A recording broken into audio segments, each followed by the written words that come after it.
Hello there. I hope this is finding you happy, healthy, safe and strong. Hope your week is going well.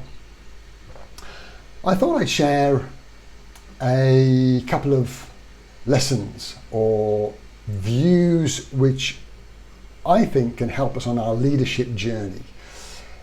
And I'm going to use the COP26 summit as a template for doing that. Now, I know the COP26 climate summit happened a couple of weeks ago, but I really think that there are some leadership lessons to be learned from what was decided and some of the comments that were shared afterwards. And it may seem like a bit of a rant, but I hope that there's something in there that we can learn from. And what happened in the COP26 summit is that we had, eminent world leaders and environmentalists together hammering out agreements and deals that hopefully is going to cap the average ambient temperature rise at 1.5 degrees Celsius compared to pre-industrialized times. So that's the goal. Hopefully we can do more than that. Hopefully we can get back to where it was pre-industrial times. Who knows?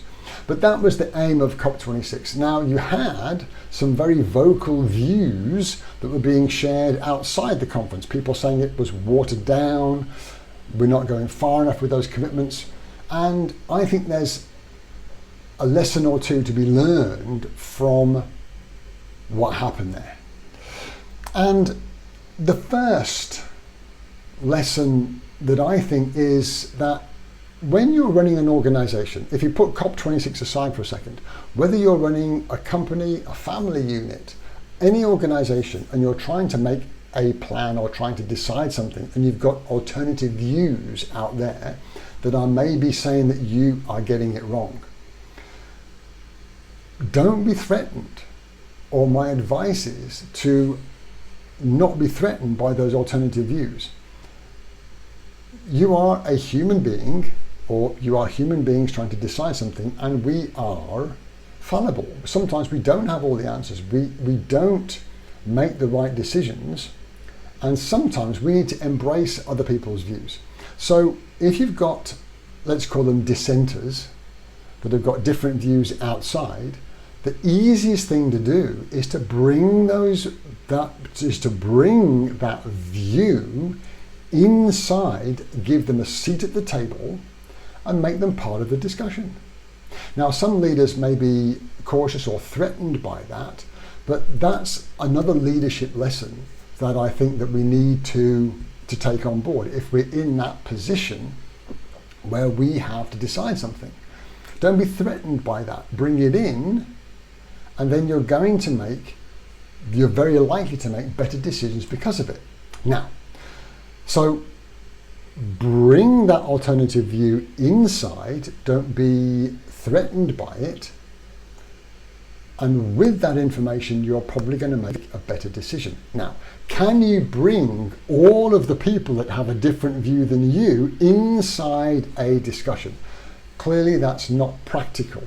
Strategy is always best decided by a smaller number of well-informed people that are qualified to make those sorts of plans and decisions. Yes, they need their advisors and the data, the information, and their advisors, but if you have several hundred people around the table, you're pretty much never going to get a consensus view. You'll be there debating for days and days. The key thing is to have the right people with the right information around the table to make that decision. Who are the right people? Well, they're the ones that in a democratic society we voted for to put them in there. Yeah, that's who ends up at these summits and in our parliaments around the world. So that's sort of the first lesson. Bring in the alternative view. When people have been part of the discussion, then if they want to go outside and say, I was in the table and I think they've still got it wrong, well, that's That's people's right as human beings to share that view. But now they're doing so having been involved in the discussion.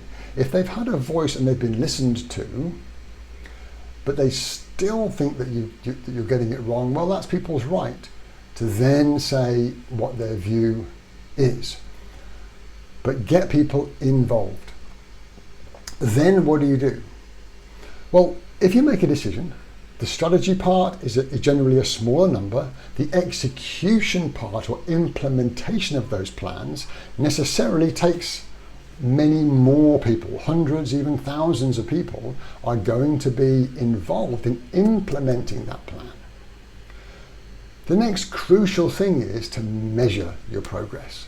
Now, if you've got a 5-10-year plan to achieve something, as part of that team, I want to know how far you got next month. So a month from now, I want to know in our 10-year plan, what did we do this month to advance that plan? If I can't see the data, if I can't see what you're doing and the progress that you're making, then the accountability loop breaks down. I have no method of holding my leader accountable for the progress that's being made. Is it always going to be on track? Absolutely not. That's life. Sometimes you have ebbs and flows, you have different weather patterns, economic conditions, you have viruses, you pandemics that are going to derail people's progress. We can't control those. Are we always going to be on track? No.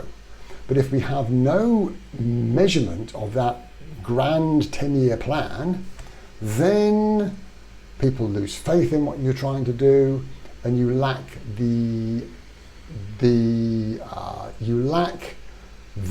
mechanism to be held accountable by people that put you in the decision-making environment.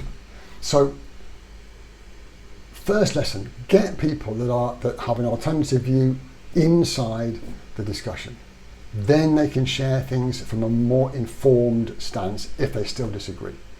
Then publish progress on a frequent basis. If they're very, very big plans, do you want to do it every day? Well, maybe you can, but at least on a monthly basis, people deserve to know.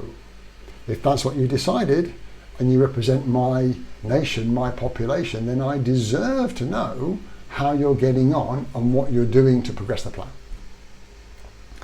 So, how does this help us as leaders? If we are really trying to act in the best interests of our organization, then we have to put our ego aside and say, right, maybe I don't have all the answers.